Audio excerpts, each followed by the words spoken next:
Kraven the Hunter opened to just $11 million. This is one of the worst openings ever for a comic book movie. This is less than Madame Web. It's like half of what Fanforstic opened to about 10 years back. In fact, if you want to start trying to find a comic book movie that is opened at these sorts of numbers, you're having to go back in time like 15 years to movies that cost significantly less. So like Punisher Warzone that came out over 15 years ago, opened just $4.2 million, dead on arrival. But it was also a movie that cost like $30 million, a quarter of what Kraven cost, as well as being a movie that came out 15 years ago. So a number of those other deals, and then you go back 40 years ago to Howard the Duck, opened at $5 million. And then, of course, New Mutants was just $7 million, which was a terrible opening. But that was also early fall 2020. So that number right there, where a movie with as bad of buzz, as little interest, coming out during actual COVID summer, one of the original movies that came out when there's cities where theaters just weren't even open. You had to wear 17 masks to get into a theater. Like you had to sit on different rows from people. New Mutants came out during that and was only $4 million less than what Kraven the Hunter did. That's crazy. Like that is the point of reference right there, that New Mutants was only slightly less than what Kraven the Hunter opened to. That is absolutely insane. It should let you know just how little interest there was in this film. And it's really the culmination of over a decade of people thinking that Sony has been screwing with us. It's the running gag. I have the shirt that says Aunt May the movie. And back 10 years ago, before Amazing Spider-Man 2 came out there, we're doing a Sinister Six movie, we're doing this, and we're setting this up. And then the Aunt May the movies rumors came out, and it was well known they were desperate to create their own MCU, their own shared universe. Didn't need to be a good idea, it just needed to be an idea, because they think that we are so stupid that we will buy a ticket for anything. As long as it's comic book related, as long as you say Sony Spider-Man universe, we're stupid enough that we will buy a ticket no matter what. And during the last decade, there was a little bit of truth to that every comic book movie kind of had inflated numbers. Even bad ones still did really well. But eventually the comic book movie bubble burst, and eventually it became really obvious just how cynical Sony was being. So you get the first Venom that had a lot of the same choppy storytelling, weird tonal shifts, but at least Venom is a character that is incredibly popular. My 12-year-old, Venom, he loves Venom more than Spider-Man. Venom, super popular, and there was a hook, the charm there that you could see why that would be successful. So it had its faults, but at least it had a central character that there's demand to see on the big screen. And that they'd been trying to get on the big screen by that point in time, at least a decade since Spider-Man 3. And then this is followed up by them announcing movies that there was absolutely no demand for. Morbius. The idea of a horror vampire type story that you could potentially make that work, but they tried to do it as like, look, it's Spider-Man, but not really.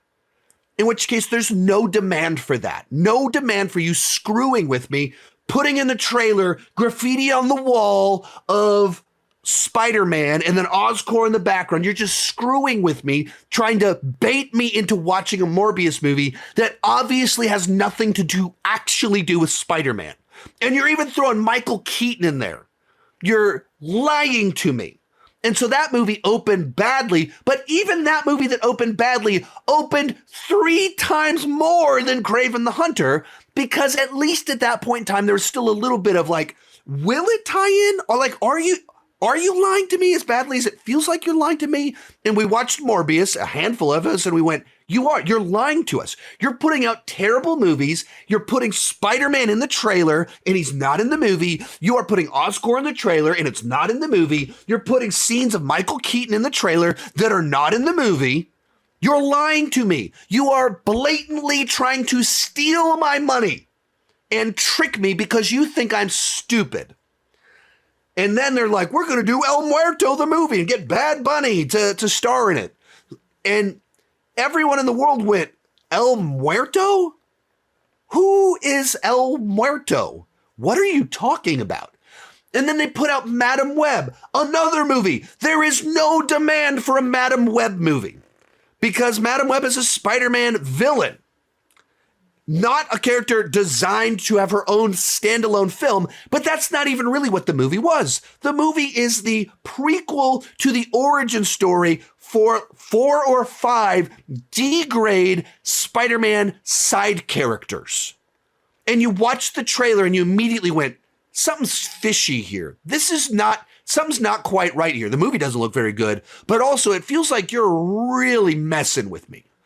And then, because of Morbius, everyone went, fool me once, shame on you. Fool me twice, shame on me. And nobody went to go see Madame Web.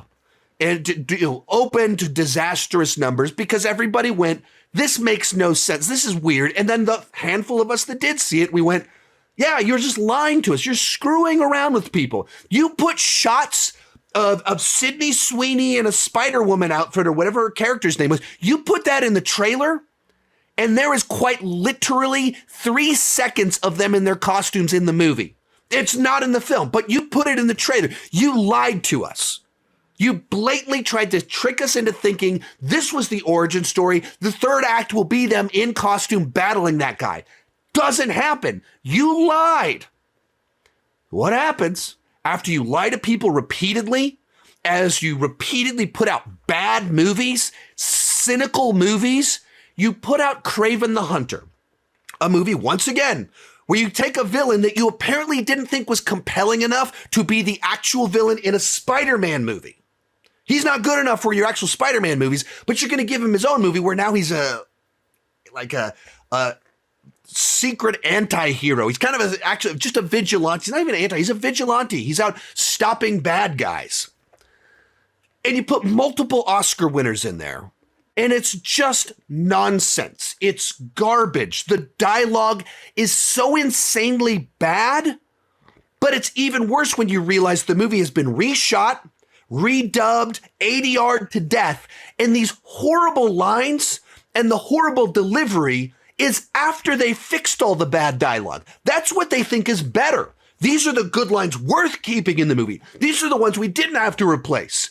And they're some of the worst lines of dialogue ever. And you go, how are you getting these horrible performances out of Oscar-winning actors? No clue how they did it. It's impressive how bad it was, but it's not surprising that after a decade of Sony telling the fans, we think you're stupid and you'll buy a ticket for anything that we lie to you and tell you it's Spider-Man related. Aunt May the movie, El Muerto, Madame Web, Morbius, Kraven, you'll buy it for anything. Eventually the audience says, no, Sony, we're not stupid. You are. You spent over $100 million bringing a terrible script to life that was based off of an even worse idea. And then you chopped it up in the editing room and you screwed with it.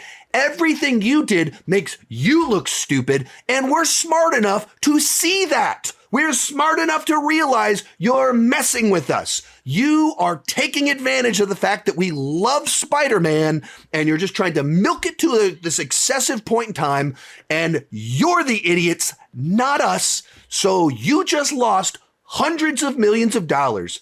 Play stupid games, win stupid prizes. Sony, you have embarrassed yourself with a trinity of garbage this year. Well done.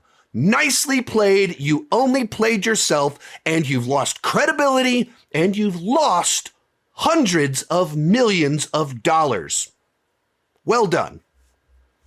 Most of these clips are pulled from my Patreon live streams. I do about 6 live streams every single month. For $2 per month, $20 per year, you can get access to all the exclusive videos and live streams. For $5 per month, you get your name on my end card. At the top tier, you get a 30-minute video chat with me each month. The link down below in the description has more information.